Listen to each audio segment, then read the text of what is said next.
نگرانی، نگہبانی، ان کا انتظام، ان کا انصرام، اس پر یہ ہرگز گراں نہیں ہے، بھاری نہیں ہے، اسے تھکاوٹ طاری نہیں ہوتی۔ وَهُوَ الْعَلِيُّ الْعَظِيمُ، وہ سب سے برتر ہے، انتہائی عظمت والا۔ لا اکراہ فی الدین، دین کے معاملے میں کوئی زبردستی نہیں ہے، جبر نہیں۔ اس سے کیا مراد ہے؟ عام طور پر اس سے غلط استنباط کیا جاتا ہے۔ اس سے مراد صرف یہ ہے کہ ایک شخص اسلام لائے یا نہ لائے، یہ اس کا چوائس ہے۔ کسی کو بھی جبراً مسلمان نہیں کیا جائے گا بزور شمشیر، یہ اسلام کی تعلیمات کے خلاف ہے، اور نہ آج تک اسلامی تاریخ میں کبھی ایسا ہوا ہے۔ جو لوگ بھی مسلمان ہوئے ہیں بعد میں، مسلمانوں نے ملک فتح کیے ہیں، انتظام اپنے ہاتھ میں رکھا ہے، اللہ کے دین کو نافذ کیا ہے، اللہ کی شریعت کو نافذ کیا ہے، پھر لوگ اس دین کی برکات کو دیکھ کر، مسلمانوں کے کردار کو دیکھ کر خود مسلمان ہوئے۔ تو لا اکراہ فی الدین اصول یہاں پر ہے کہ کسی کو جبراً مسلمان نہیں کیا جائے گا، یہ چوائس ہے، اما شاکرا و اما کفورا۔ اللہ نے اختیار دیا ہے، اللہ کے شکر گزار بندے بنو یا کفران نعمت کرو، اللہ کا انکار کر دو، تمہیں اختیار ہے۔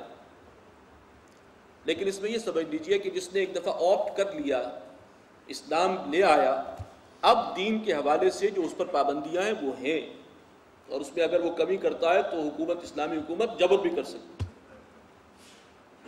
تو چوائس ختم ہو جاتا ہے جب آپ نے فیصلہ کر لیا کہ ہاں اب میں اسلام میں شامل ہوں اور میں اسلام میں داخل ہو رہا ہوں، ایمان لے آیا ہوں۔ اس کے بعد جو ہے وہ فرائض کی اور جو بھی دین کے واجبات ہیں ان کی پابندی لازم ہے۔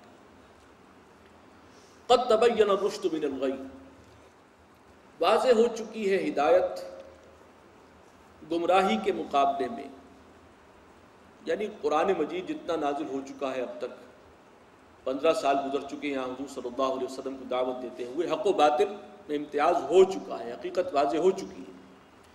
فمن یکفر بالطاغوت، تو جو کوئی انکار کرے، کفر کرے طاغوت کا، ویؤمن باللہ، اور ایمان لائے اللہ پر، فقد استمسک بالعروۃ الوثقی، اس نے پکڑ لیا ہے ایک مضبوط کنڈے کو، مضبوط حلقے کو۔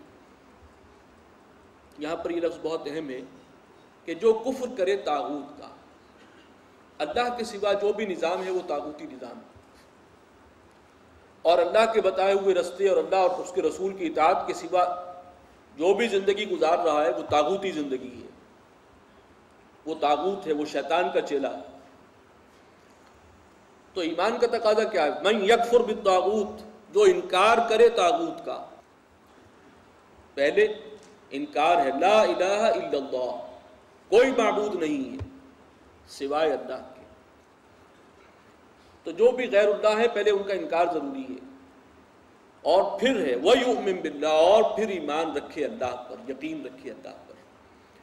تو یہ ہے جو طرز عمل مطلوب ہے۔ بدقسمتی سے ہماری ساری اگر امیدیں وابستہ ہیں تو اسی طاغوت سے ہیں، لیکن اسلامی زندگی کیا ہے؟ قرآن کیا کہتا ہے؟ پہلے طاغوت کا کفر کرو، پھر ایمان لاؤ، اور پھر جس نے ایسا کیا تو اس نے ایک مضبوط کنڈے پر ہاتھ ڈالا ہے۔ یہ بہت بڑا مضبوط سہارا ہے اللہ تعالیٰ، اس سے بڑھ کر کوئی سہارا نہیں ہو سکتا۔ لا انفصام لہا، یہ وہ تعلق ہے، یہ وہ سہارا ہے جس میں کوئی انقطاع نہیں ہے۔ یہاں فرمایا کہ اللہ تعالیٰ کے ساتھ جو اس طریقے سے مضبوطی سے تعلق قائم کرے اس میں کوئی انقطاع نہیں ہے، اللہ کی طرف سے اس میں کبھی کوئی رخنا نہیں آئے گا، وہ ایک مستقل سہارا ہے۔ واللہ سمیع علیم، اللہ سب کچھ سننے والا ہے، جاننے والا۔ اللہ ولی الذین آمنوا، اللہ تعالیٰ ولی ہے، ساتھی ہے، پشپناہ ہے اہل ایمان کا، اگر واقعی اللہ پر ایمان ہو۔ یخرجہم من الظلمات الی النور، وہ نکالتا ہے اپنے بندوں کو، اہل ایمان کو، ظلمتوں سے، کفر اور شرک کی ظلمتوں سے نور کی طرف، ایمان کی روشنی کی طرف۔ والذین کفروا اولیاءہم الطاغوت، اور جن لوگوں نے کفر کیا ان کے دوست تو یہ شیاطین ہیں، شیاطین جن و انس، یہ ان کے دوست بن جاتے ہیں، ان کے مشیر بن جاتے ہیں۔ یخرجونہم من النور الی الظلمات، اگر کسی معاملے میں وہ کچھ راہ راست پر بھی ہیں تو وہاں سے بھی کھینچ کر وہ لے جاتے ہیں انہیں کفر اور شرک کی ظلمتوں میں، روشنی سے اندھیروں کی طرف لے جانے والے لوگ ہیں۔ اولئک اصحاب النار، اور یہ لوگ آگ والے ہیں، جہنم والے ہیں، ہم فیہا خالدون، رہیں گے اس میں ہمیشہ۔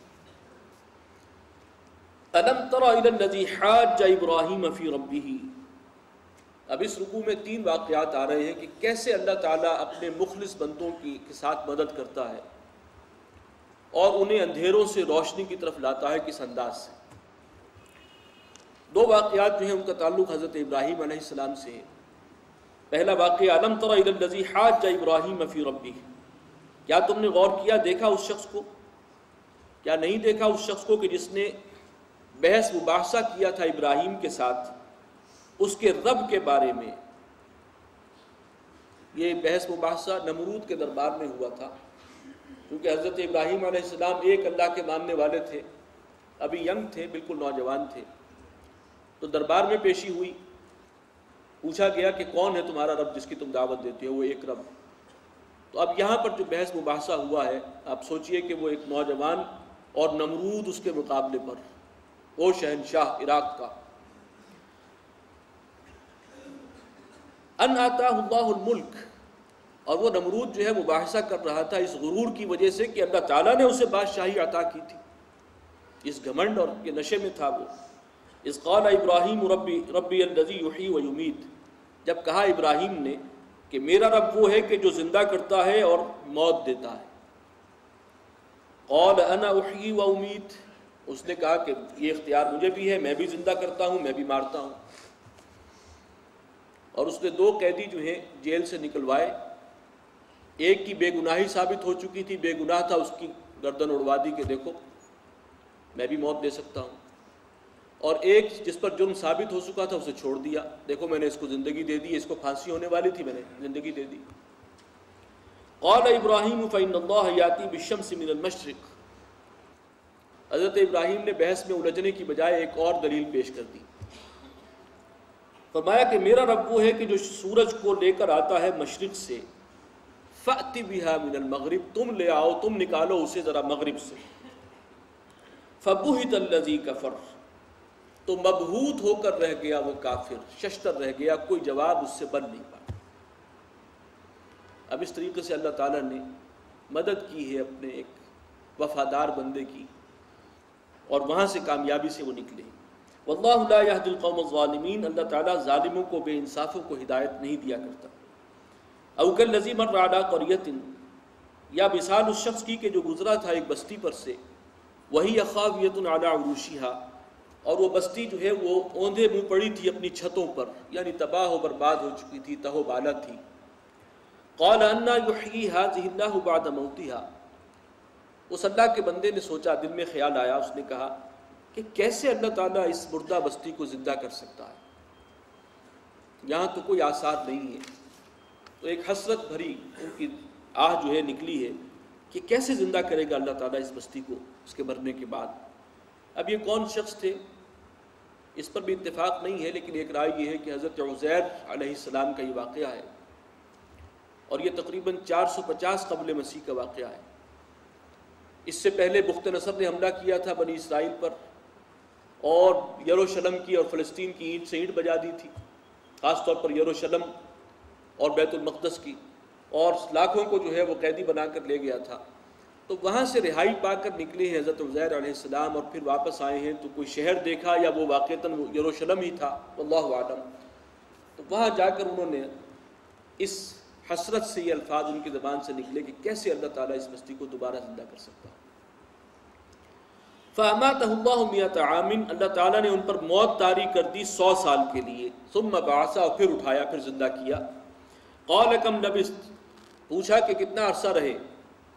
قَالَ لَبِثْتُ يَوْمًا أَوْ بَعْضَ يَوْمٍ، انہوں نے کہا کہ میں یہاں پر ٹھہرا ہوں ایک دن یا دن کا کچھ حصہ، نیند تو آئی ہے بڑی طویل نیند، لیکن اتنی ہی ہوگی۔ قَالَ بَلْ لَبِثْتَ مِئَةَ عَامٍ، فرمایا کہ تم تو رہے ہو 100 برس۔ فانظر الى طعامك وشرابك لم يتسنہ، ذرا نظر ڈالو اپنے کھانے اور پینے کی جو اشیاء تمہارے ساتھ تھیں، ان میں کوئی سڑان پیدا نہیں ہوئی، وہ ابھی بھی تر و تازہ ہیں۔ وانظر الى حمارك، اور اب ذرا نظر ڈالو اپنے گدھے کی طرف جو تمہاری سواری ہے۔ وَلِنَجْعَلَكَ آيَةً لِلنَّاسِ، اور تاکہ ہم تمہیں لوگوں کے لیے بھی ایک نشانی بنا دیں۔ وانظر الى العظام، اور ذرا دیکھو اس کی ہڈیوں کی طرف۔ اب اندازہ ہوا کہ وہ گدھا جو ہے اس کی جگہ کچھ ہڈیاں پڑی ہوئی تھی، 100 سال میں ان کے ساتھ جو ہونا تھا وہ پورے 100 سال اس پر بیتے لیکن وہ کھانا محفوظ رہا،